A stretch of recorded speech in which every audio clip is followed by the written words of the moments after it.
예, 같이 고백하겠습니다. 빈손으로 왔다 빈손으로 가는 나그네 인생. 예, 왕같은 제사장 선지자 인생. 예, 아낌없이 주고 아낌없이 사랑하고 주 예수와 함께 살자. 예, 아멘. 자, 요한 1서 말씀을 지금 우리 같이 보고 있습니다. 예, 예레미야 후여서 그런지 너무 좋습니다. 예, 사랑에 대해서 말씀하시고 하나님이 사랑이시라는 것을 다시 한번 가르쳐줘서 너무너무 감사한 시간을 갖고 있습니다.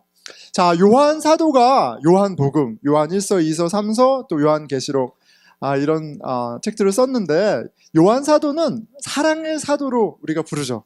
예, 사랑의 사도라고 부릅니다. 예수님의 사랑을 많이 받은 제자여서이기도 하겠지만, 그가 전하는 복음, 그가 전하는 하나님, 그가 전하는 예수님, 그리고 예수님의 제자의 삶, 하나님 자녀의 삶이 한 단어로 정리가 돼요. 뭐죠? 사랑이에요. 사랑. 그래서 요한 사도가 사랑의 사도라고 불리는 것 같습니다. 사랑에 대해서 참 이야기를 많이 하죠. 자, 요한 1서 4장 7절에서 8절 모두가 좋아하는 말씀이에요. 사랑하는 자들아, 우리가 서로 사랑하자. 사랑은 하나님께 속한 것이니 사랑하는 자마다 하나님으로부터 나서 하나님을 알고, 사랑하지 아니하는 자는 하나님을 알지 못하나니 이는 하나님은 사랑이심이라. 하나님은 사랑이시다. 얼마나 좋습니까? 다 누구나 사랑을 원하는데 하나님이 사랑이라고 하니 얼마나 좋은 말씀이에요. 그렇죠? 자, 그런데 God is love 딱 여기까지는 좋은데 서로 사랑해라. 사랑하는 자마다 하나님에게서 낫고 사랑하지 않는 자는 아니야. 이 말씀을 좀 묵상하면서 사랑을 좀 하려고 그러면 이게 좀 골치 아파지는 말씀이에요. 듣기는 참 좋은데 살려고 하면 참 이게 힘든 말씀입니다. 자, 그런데 이런 말씀도 있어요. 빛 가운데 있다 하면서 그 형제를 미워하는 자는 지금까지 어둠에 있는 자요. 예수를 그리스도로 진리로 믿는다고 하면서 누군가를 미워하면, 형제를 미워하면, 그 사랑이 없으면 뭐라고 얘기해요? He is still in the darkness. 그가 무슨 고백을 하던, 그가 어떤 교회에서 예배를 드리던, 성경을 많이 알던, 어떤 직분이었던 상관없이 그에게 미움이 있다면, 사랑이 없다면 뭐라고요? He is still in the darkness. 아직 빛에 있지 않다라고 이야기를 하시는 거예요. 자, 얼마나 여러분은 화 안 내고 사시나 봐요. 저는 참 힘든 말씀입니다. 예, 힘든 말씀이에요. 그냥 하나님은 사랑이야. 하나님은 너희들을 너무 사랑하셔 까지만 얘기하면 참 좋은데, 예, 그 사랑을 우리 보고 하라고 하세요. 쉽지 않습니다. 참, 그래서 어쩌면 우리가 어떤 면에서 흉내만 내는 경우도 있죠. 예. 우리 뭐 일주일에 한 번, 한 2시간 정도, 3시간 정도 만나는 우리가 서로 형제 자매고, 요한 1서에서 얘기하는 그 형제 자매의 관계일 텐데, 우리 서로 친절하고 웃는 모습으로 이렇게 서로 웰커밍하고 하죠. 예. 왜냐면 사랑해야 하니까 우리 최선을 다합니다. 미워하면 안 되니까 최선을 다하죠.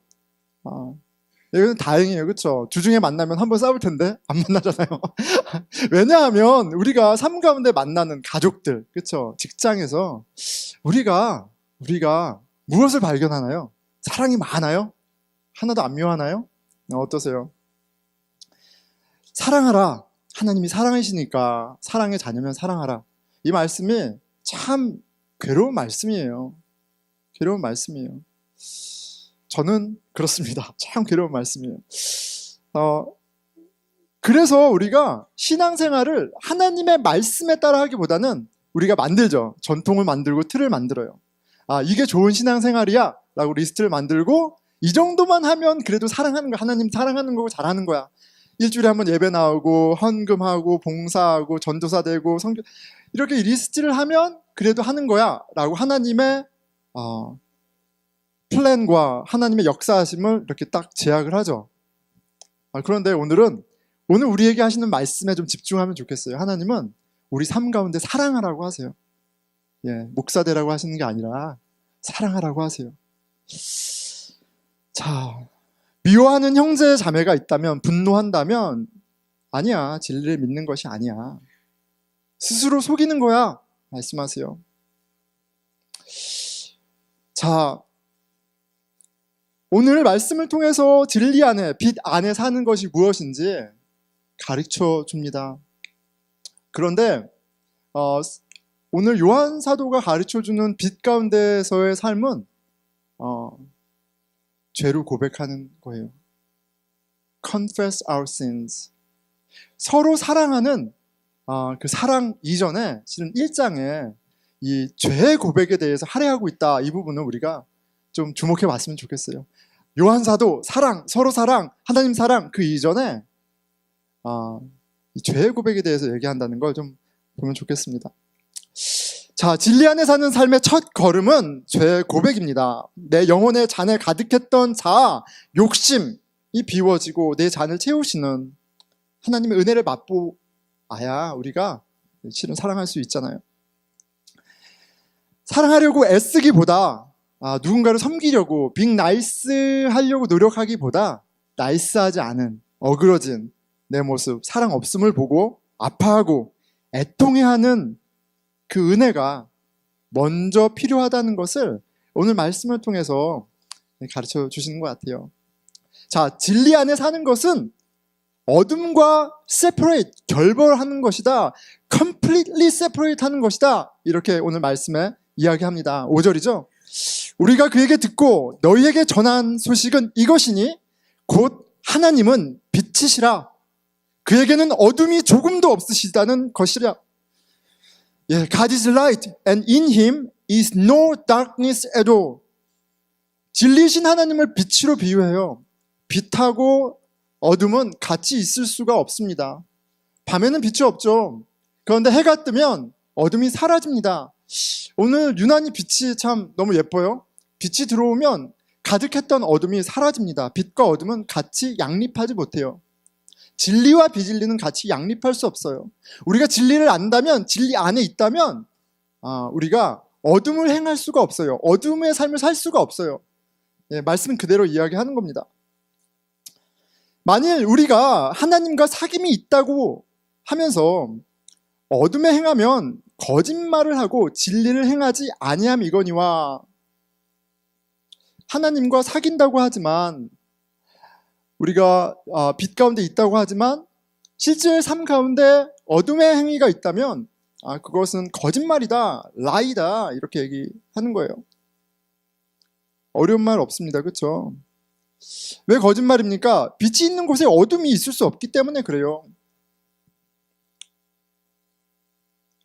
진리 안에 있다면 어둠과 완전한 세퍼레이트를 의미합니다. 자, 그런데 도대체 진리 안에 있다는 게 무엇일까라는 생각을 좀 하게 되죠. 진리 안에 있다는 게 무엇일까? 어둠에 있지 않고 빛으로 옮겨왔다는 것. 우리 마음의 환경이 완전히 바뀐 거예요. 우리의 마음의 환경이 완전히 바뀐 거예요. 우리가 낮에 살아가는 것과 밤에 살아가는 것, 나는 변하지 않았지만 환경이 완전히 바뀐 거잖아요. 우리의 환경이 완전히, 영적인 환경이 완전히 바뀐 겁니다. 근데 이게 아직 어려워요. 그래도 어렵죠. 근데 이렇게 이해하면 좋을 것 같아요. 우리 마음의 디자이어가 affliction이 바뀐 거예요. 우리가 사랑하는 the object of affliction, 내 사랑의 대상이 바뀐 거예요. 여전히 어렵습니다. 2장 15절이에요. 이 세상이나 세상에 있는 것들을 사랑하지 말라. 누구든지 세상을 사랑하면 아버지의 사랑이 그 안에 있지 아니하니. 빛에 있으면 어둠이 있을 수 없어. 아버지를 사랑하면 세상을 사랑할 수 없어. 이것은 같은 비유죠. 예. 빛에 있다면 이제 세상을 사랑하는 것이 아니라 하나님을 사랑하게 된 것이다. 이렇게 얘기를 합니다. 빛에 있다고 얘기하고 하나님과 사귐이 있다고 얘기하고 하나님을 사랑한다고 얘기하지만 하나님을 사랑하는 행위도 없고 하나님을 사랑하는 그런 마음이 없다면 이건 아닌 거죠. 전혀 다른 사랑의 대상, 빛의 삶을 그렇게 설명하고 있습니다. 그런데 이것은 그렇게 어려운 것이 아니에요. 우리가 삶 가운데 경험하는 거죠. 우리가 무언가를 사랑할 때 우리가 무언가를 사랑하고 사랑한다고 얘기할 때 그것이 어떤 고백으로만 끝나는 게 아니라 우리의 삶이 그렇게 애저스팅 되죠. 그것을 향해서 애저스팅 됩니다. 어릴 때 그쵸?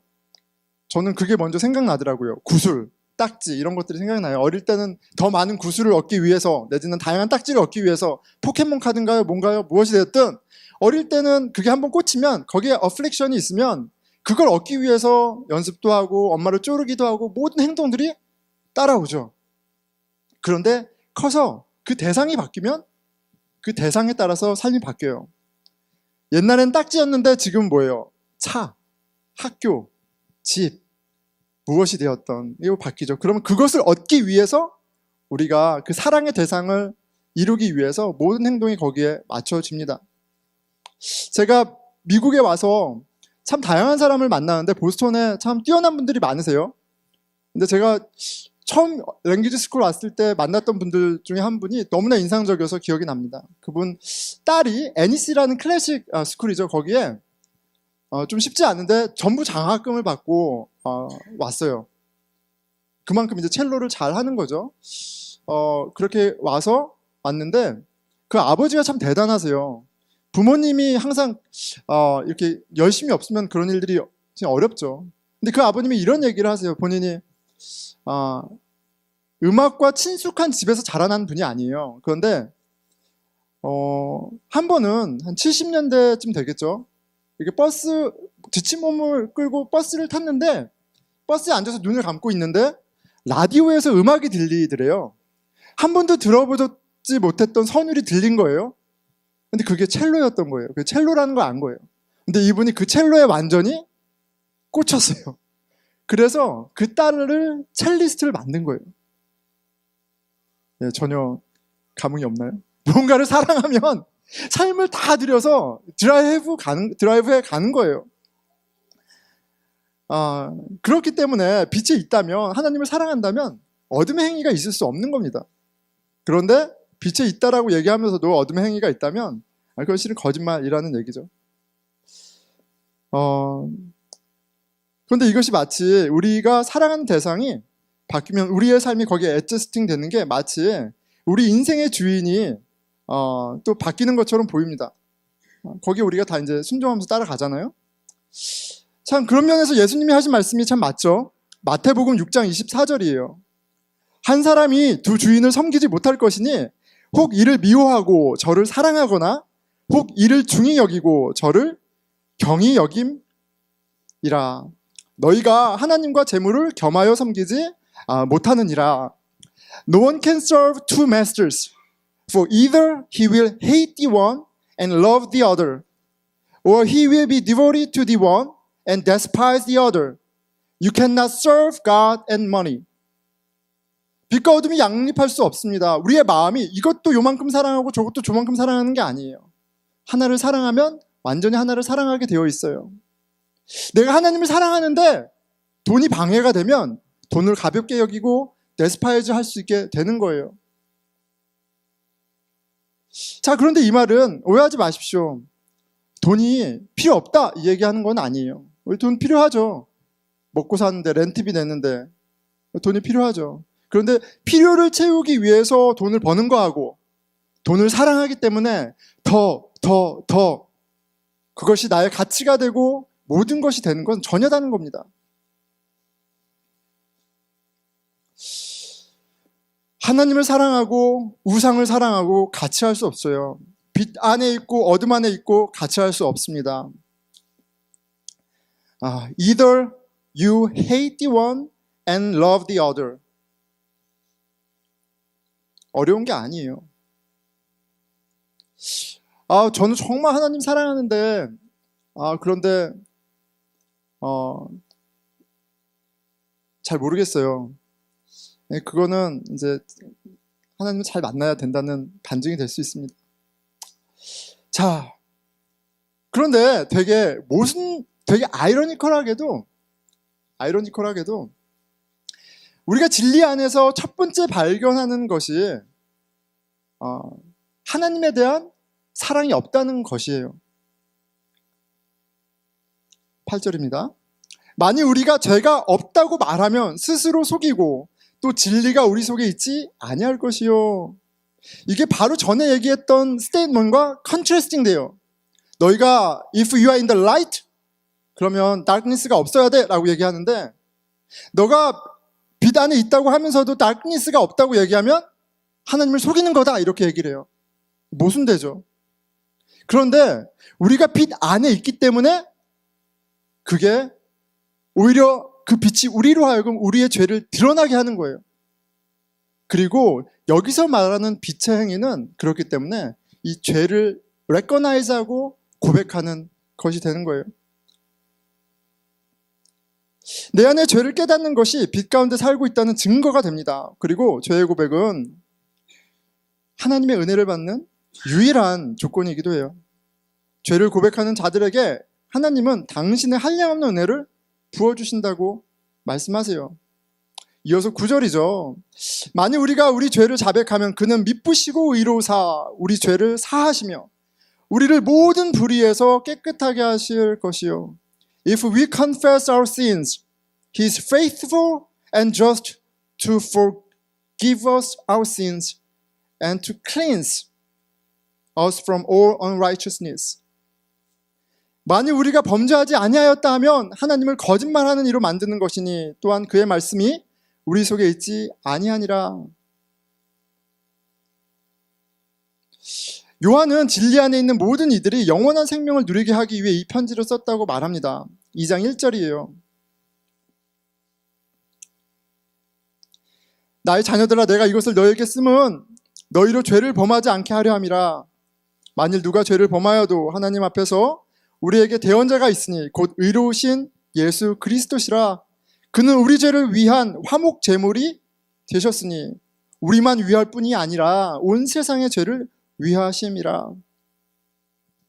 빛 가운데 우리가 거할 때 우리의 죄가 드러나고 그 죄를 고백하는 가운데 우리의 죄를 대신해서 죽으신 미쁘시고 의로우신 예수 그리스도가 우리의 예수 그리스도가 되는 거예요. 그 은혜가 내가 경험하는 은혜가 되는 거예요. 하나님은 사랑이셔, 다 everything is okay야, 그래서 은혜를 받는 것이 아니라 그 사랑과 은혜에 합당하지 못한 내 모습을 드러나고 레커나이즈하고 고백할 때 그 은혜가 나에게 은혜가 된다는 말입니다. 죄를 고백하고 그 깊은 죄를 고백하고 하지만 더 넓고 풍성한 하나님의 은혜를 깨닫고 또 깨닫는 가운데 우리의 잔이 비워지고 하나님의 사랑으로 채워지는 영원한 생명을 맛보는 구체적인 삶을 경험하게 되는 거예요. 서두에 말씀드렸던 4장 7절과 8절은 모든 사람이 좋아하는 구절입니다. 사랑하는 자들아, 우리가 서로 사랑하자. 사랑은 하나님께 속한 것이니 사랑하는 자마다 하나님으로부터 나서 하나님을 알고 사랑하지 아니하는 자는 하나님을 알지 못하나니 이는 하나님은 사랑이심이라. 하나님은 사랑이야. 그러니까 사랑이 중요해. 말씀 교회 다니고 성경 공부하고 예수님을 믿는 게 중요한 게 아니라 사랑이 중요해가 아니라 예수님이 너무 중요한 거예요. 진리이신 우리의 죄를 깨닫게 하시는 예수 그리스도가, 그리고 그 진리가 선포되는 교회가 너무너무 중요한 거예요. 왜냐하면 이 말씀이 사랑이라는 이야기로만 끝나는 게 아니라 이어져서 이런 말씀으로 이어지기 때문에 그래. 9절에서 12절입니다. 하나님의 사랑이 우리에게 이렇게 나타난 바 되었으니 하나님이 자기의 독생자를 세상에 보내심은 그로 말미암아 우리를 살리려 하심이라. 사랑은 여기 있으니 우리가 하나님을 사랑한 것이 아니요 하나님이 우리를 사랑하사 우리 죄를 속하기 위하여 화목제물로 그 아들을 보내셨음이라. 사랑하는 자들아, 하나님이 이같이 우리를 사랑하셨은즉 우리도 서로 사랑하는 것이 마땅하도다. 어느 때나 하나님을 본 사람이 없으되 만일 우리가 서로 사랑하면 하나님이 우리 안에 거하시고 그의 사랑이 우리 안에 온전히 이루어지느니라. 사랑 없음을 보고 죄를 깨닫고 죄를 고백하는 가운데 내가 먼저 사랑한 그 하나님이 아니라 우리를 먼저 사랑하신 그 하나님, 그 은혜, 예수 그리스도의 그 사랑이 나를 채우고 그리고 그 사랑이 있기에 우리가 서로 사랑할 수 있게 되는 거예요. 죄의 고백 없이 사랑은 없습니다. 죄의 고백 없이 은혜는 없어요. 여러분, 진리 안에 우리의 죄됨을 얼마나 깊이 깨닫고 있습니까? 그리고 그 죄를 덮으시는 하나님의 은혜를 경험하고 계신가요? 우리가 그 은혜를 정말 안다면 우리의 삶이 은혜로울 거예요. 우리가 화나는 일이 좀 더 적어질 거예요. 우리 안에 감사가 더 풍성할 겁니다. 우리 신앙의 출발점은 더 열심히 헌신하고 더 열심히 종교 생활을 하고 더 열심히 사랑하는 게 아니라 출발점은 죄를 깨닫고 죄를 고백하는 거예요.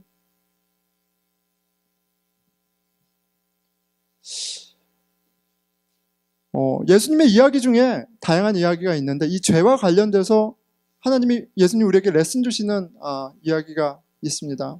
부자 청년 이야기예요. 부자 청년이에요. 한 부자 청년이 예수님을 찾아옵니다. 찾아온 목적이 있죠.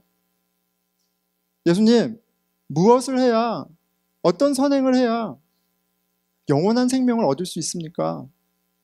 진리 안에 있을 수 있습니까? 진리를 누릴 수 있습니까? 뭘 해야 돼요? 이렇게 물어봐요.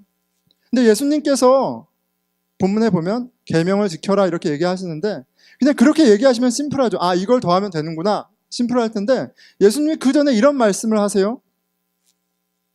어찌하여 선한 일을 내게 묻느냐? 선한 이는 오직 한 분이시니라. 어찌하여 나에게 선한 것을 묻느냐? 근데 이 청년의 마음에는 이런 게 있는 거죠. 프리서포지션이 있는 거예요. 선한 일을 행해야 영원한 생명을 얻을 수 있다는 전제가 있어요. 그러니까 그것을 알기 위해 왔죠. 그런데 예수님은 그 전제 자체를 무너뜨리시는 말씀을 하는 거예요. 어찌하여 나를 선하다 하느냐? 하나님뿐이 선한 분은 없다. 무슨 말이에요? 인간의 어떠한 선함으로도 어떠한 것으로도 영원한 생명을 얻을 수 없다라는 얘기를 하시는 거예요. 그 전제를 얘기를 하세요. 그런데 그 말씀을 바로 깨닫지는 못한 것 같아요. 계명을 지키라 말씀하시니까 이렇게 얘기합니다. 이르되 어느 계명이오니까 당당함이 있죠. 내가 그래도 내가 아는 모든 계명은 다 지키고 살았습니다 라는 그런 당당함이 묻어져 나오는 것 같아요. 예수께서 이르시되 살인하지 말라, 간음하지 말라, 도둑질하지 말라, 거짓 증언하지 말라, 내 부모를 공경하라, 내 이웃을 내 자신과 같이 사랑하라 하신 것이니라. 10계명에 사람과 사람의 관계에 있어서 지킬 계명에 대해서 이야기하십니다. 20절 그 청년이 이르되 이 모든 것을 내가 지켰사온데 아직도 무엇이 부족하니까? 여기서 이 청년의 본심이 드러나죠.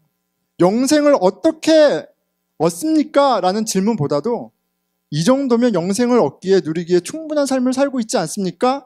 라는 걸 인정받기 위해서 온 것 같아요. 근데 예수님께서 이렇게 말씀하세요.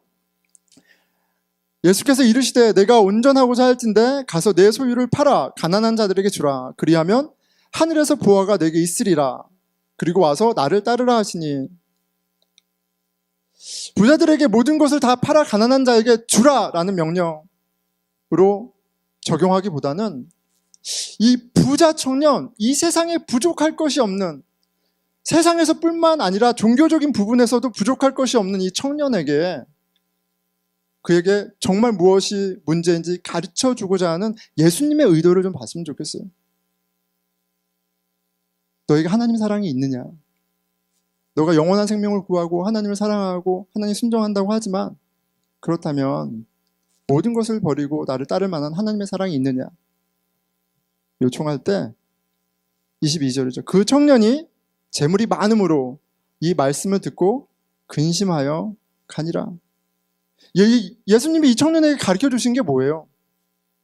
너에게 선한 것이 없다는 거예요. 너의 선행으로는 영원한 생명을 얻을 수 없다는 거예요. 세상의 부유함으로 결코 채워지지 않는 영적인 빈곤함이 있었을 것 같아요. 그러니까 계명도 지키고 예수님께 찾아오죠. 세상에 만족할 수 없었습니다. 그래서 예수님 찾아온 거잖아요. 영원한 생명을 위해 모든 계명을 지켜왔다고 말합니다. 하지만 여전히 목말라요. 예수님께서 사랑을 요구하시자 청년은 고개를 숙이고 돌아갑니다. 여러분, 이 청년이 평소에 어떻게 살았을까요? 부자예요. 아이비리그 나왔어. 차도 너무 좋은 차야. 집도 뭐 으리으리해. 그런데 성격도 좋아. 막 뭐 미션도 맨날 다니고 헌금도 많이 하고 나이스 가이야. 사람들 얼마나 좋아했겠어요. 인정했겠어요. 착한 청년, 멋있는 청년, 의로운 청년. 사람들도 인정하고 본인도 인정하는 그런, 누가 봐도 멋진 그런 청년이 아니었을까 하는 생각이 듭니다. 하지만 하나님의 아들 예수님이 이미 말씀하셨어요. 하나님 한 분 외에는 선한 분이 없어요. 선하신 하나님 예수 그리스도 앞에 이 청년이 서자 선하지 않은 불의한 죄가 드러납니다. 빛 가운데 우리 안에 나타나는 첫 번째 증거는 우리의 불의가, 우리의 사랑 없음이 드러나는 거예요. 세상의 기준으로 선하고 착한 의로운 부자 청년이 고개를 숙입니다. 하나님을 향한 사랑도 이웃을 향한 사랑도 없다는 것이 드러난 거죠. 예수님과 제자들에 대합니다. 예수께서 제자들에게 이르시되 내가 진실로 너희에게 이르노니 부자는 천국에 들어가는 것이 어려우니라. 부자가 되면 게 아니라 하나님보다 세상을 사랑하면, 어둠 안에 있는데 어떻게 영원한 생명을 얻겠어요? 그 얘기 하시는 거죠.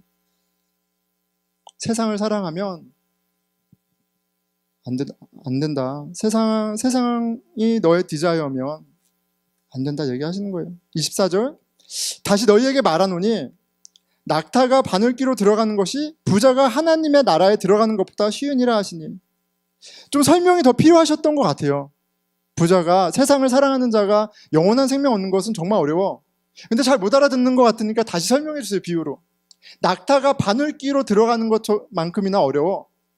자, 그런데 이 말씀은 그러니까 죽을 둥 살 둥 열심히 순종하고 사랑해서 들어가는 거야 라는 말씀이 아니라 그냥 비유 그대로 불가능한 걸 얘기하는 거예요.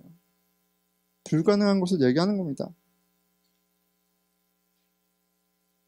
25절, 제자들이 듣고 몹시 놀라 이르되 그러면 누가 구원을 얻을 수 있습니까? 이 불가능을 얘기하신 거라는 걸 26절을 통해 알 수 있죠. 예수께서 이르시되 사람으로는 할 수 없으나 하나님으로서는 다 하실 수 있느니라. It's impossible to God, it's impossible to people, but nothing is impossible to God. 영원한 생명, 하나님의 나라로 들어가는 것은 사람으로 할 수 있는 것이 아니에요. 오직 하나님의 은혜로만 가능합니다. 진리신 예수 그리스도 안에 우리가 죄인이라는 것이 드러났어요. 우리에게 선한 것이 하나도 없습니다. 여러분, 우리가 진리 안에 있다면 하나님이 어큐징 하세요. 우리의 사랑 없음을 나무라세요. 하지만 미쁘시고 의로우신 하나님께서 예수 그리스도를 통해 우리의 죄를 깨끗하게 하시고 아름답게 하시는 일도 하시는 거예요. 그 은혜가 우리로 은혜롭게 하고 사랑하게 해요. 하나님의 사랑을 맛본 자, 그렇기 때문에 사랑할 수 있습니다. 근데 하나님의 사랑을 맛본 자는 죄를 깨닫는 사람이라는 걸 항상 깨달았으면 좋겠어요. 말씀이 여러분 앞에 찔리고 괴롭고 힘들 때 여러분 기뻐하세요. 우리가 빛 안에 있다는 증거입니다. 그런데 거기에 머물러 있지 말고 이런 나를 위해서, 우리를 위해서 오신 예수 그리스도를 바라보는 저와 여러분의 신앙의 자세가 있기를 축원합니다. 말씀을 맺겠습니다. 여러분, 요한일서 묵상하니까 너무 좋아요. 하나님은 사랑이시다. 서로 사랑해라. 하나님 은혜 이렇게 베푸셨다. 그래서 이렇게 하루 한 주간 어떤 말씀을 전해야 될까 이렇게 막 묵상하고 있는데 참 그냥 넘어가는 주가 없는 것 같아요. 네. 사랑을 이야기해야 되는데 지난주에 저에게 엄청난 분노가 있는 사건이 있었습니다. 이러면 말씀 준비하기 너무 힘들어요. 목요일날 여러분 기억하세요? 오랜만에 비가 좀 왔습니다. 기억나세요? 하루 종일 비 왔던 거 기억나세요? 기억나시나요? 안 나시나요? 제가 밖에서 포스트맨으로 일하잖아요. 그래서 하루 종일 비를 맞으면서 일을 했어요. 비를 맞으면서 일을 하고 이제 집에 들어왔는데, 여러분, 몸이 피곤하면요 본색이 드러나요. 사랑 없습니다. 내가 힘들어 죽겠는데 무슨 사랑이 없더라고요. 설교 준비하려고 했는데 사랑이 없더라고요. 막 너무 힘든데 한나가 많이 컸죠. 말을 대꾸를 하죠. 얼마나 약이 오르는지 몰라요. 제가 자러 들어갔다가 말 대꾸 하는 얘기를 듣고 벌떡 일어나서 달려 들어가서 엄청 혼냈습니다. 네, 사실 감사하죠. 제가 그 와중에 고은 자매가 저희 룸메이트가 집에 없다는 걸 알고 소리를 질렀어요. 예, 알면 이제 목회에 방해되니까, 이렇게 악한 목사라는 거 아니까 없는 걸 알고 제가 이 한나에게 진짜 간만에 엄청 분노를 쏟아부었습니다. 그런데 한이하고 한솔이가 옆에서 보고 있었어요. 근데 아이들이 영특한 것 같아요. 이렇게 잘 있더라고요. 막 화를 냈어요. 막 화를 내고 한나는 손 들고 있고 막 난리가 났습니다. 그런데 요한일서 설교도 해야 되고 하나님 사랑하라고 그랬는데 사랑이 없으면 그렇잖아요. 근데 사랑이 너무 없는 거예요. 나한테 미움만 있는 거야. 내 자식인데도. 아니 어떻게 이렇게 약 올리지? 막 화를. 이거 손 들고 있는 딸을 보면서 갑자기 겁도 나요. 한나가 이게 또 트라우마가 돼서 나를 이제 안 보면 어떡하지? 막 이런 생각도 들고. 그런데 그날 밤에 한나하고 화해를 했어요. 감사하게도. 제가 미안하다고 얘기했습니다. 아빠로서가 아니라 하나님의 아들과 딸로서 그럴 수 없죠. 제가 하나님의 딸에게 소리를 지르면 안 되죠. 그래서 정중하게 잘 사과를 하고, 한나가 아빠 이렇게 화해하고 잘 수 있어서 너무 좋다고 잘 화해를 했습니다. 목요일 날 일이에요. 어제도 좀 일이 바빠서 아이들 못 봤습니다. 근데 오늘 아침에 또 설교해야 되잖아요. 그래서 일어나자마자 한솔이가 깼어요. 그래서 한솔이를 앉혀서 얘기했어요. 한솔아, 아빠가 정말 미안하다. 아빠가 목요일 날 소리 질렀잖아. 저희 아들이 1살 반이잖아요. 그래서 얘기하는 거예요. 제가 죄를 고백하는 거예요. 한솔이한테. 아빠가 너무 힘들고 화가 나서 그렇게 소리 질렀는데 아빠가 정말 미안해, 한솔아. 아빠 잘못했다. 한이가 깼어요. 한이도 안고, 한이야, 아빠가 미안하다. 죄를 고백하는 거예요. 한이야, 아빠가 미안하다. 한이가, 아빠 뭐? 이러는 아니, 아빠가 며칠 전에 언니한테 소리 질렀잖아. 한이가 또 막 울어요. 아이가 안 잊어버리죠. 한이가 위로를 해주더라고요. 저를 위로를 해주세요. 그 진리 안에, 그 빛 대신 하나님의 사랑과 영광 안에 제가 드러나고 하나님께 쏘리하고 진짜 험블리 컨페싱하는 그런 것이, 여러분, 하나님과의 관계만이 아니라 우리 관계 안에서도 같이 나타나요. 나만이 하나님의 아들이 아니라 우리가 하나님의 자녀라는 걸 알 때, 하나님을 인정할 때 하나님에게만 죄를 고백하는 게 아니라 우리가 서로에게도 죄를 험블리 컨페싱 해요. 그런데 참 놀라운 것은 그 가운데 하나님에게만 은혜가 있는 게 아니라 사람에게도 은혜가 있어요. 한나에게도 은혜를 받고, 아내에게도 은혜를 받고, 한솔이에게도 은혜를 받는 영원한 생명의 맛이 있습니다. 내 몸이 지치고 힘들고 상황이 어려울 때 상황을 탓하기 쉽고 내 마음에 안 든 사람을 탓하기 너무 쉽죠. 그런데 고개를 들고 하나님 아버지를 바라볼 때 나에게 선물이 아닌 인생이 없는 거예요. 내 아내가 얼마나 귀합니까? 내 자녀가 얼마나 귀해요. 함부로 대할 수 없죠. 죄를 고백하고 하나님에게 은혜를 구하듯 같이 은혜를 구해요. 그 가운데 감사가 있고 위로가 있고 이 땅에 없는 영원한 생명을 구체적으로 맛보는 복이 있습니다. 여러분, 옆 사람에게 자존심 꺾고 하나님 때문에 여러분의 허물과 죄를 험블리 컨페싱 한 적이 언제가 마지막이에요? 여러분, 죄를 고백하는 가운데 은혜가 있어요. 더군다나 진리 안에 그 은혜가 너무너무 귀합니다. 그 영생의 맛을 배우고 경험하고 누리는 저와 여러분이 되기를 축원합니다. 우리 같이 기도하겠습니다.